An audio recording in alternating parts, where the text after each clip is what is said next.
بسم اللہ الرحمن الرحیم۔ سیدنا فضلہ بن عبید بیان کرتے ہیں کہ نبی کریم صلی اللہ علیہ وسلم نے حجۃ الوداع کے موقع پر فرمایا، کیا میں تم لوگوں کو مومن کے بارے میں نہ بتلاؤں؟ مومن وہ ہے کہ لوگ اپنے مالوں اور جانوں کے معاملے میں جس سے امن میں رہیں۔ مسلمان وہ ہے جس کی زبان اور ہاتھ سے دوسرے مسلمان محفوظ رہیں۔ مجاہد وہ ہے جو اللہ تعالیٰ کی اطاعت کرنے میں اپنے نفس سے جہاد کرے، اور مہاجر وہ ہے جو خطاؤں اور گناہوں کو ترک کر دے۔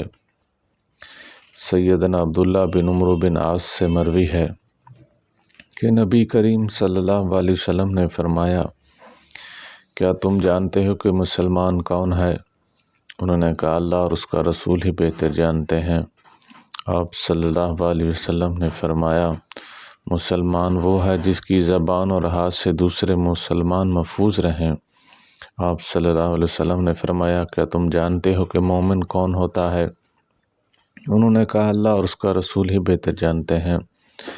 آپ صلی اللہ علیہ وسلم نے فرمایا، مومن وہ ہے کہ دوسرے مومن اپنی جانوں اور مالوں کے سلسلے میں جس سے امن میں رہیں، اور مہاجر وہ ہے جو برائی کو چھوڑ دے اور اس سے اجتناب کرے۔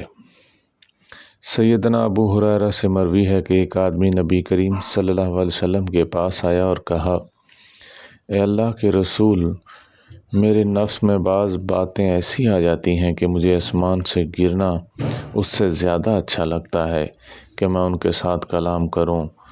آپ صلی اللہ علیہ وسلم نے فرمایا، یہ تو سراسر ایمان کی علامت ہے۔ اللہ تعالی ہم کو ایسی باتوں سے بچنے کی توفیق عطا فرمائے۔ وآخر دعوانا ان الحمد للہ رب العالمین۔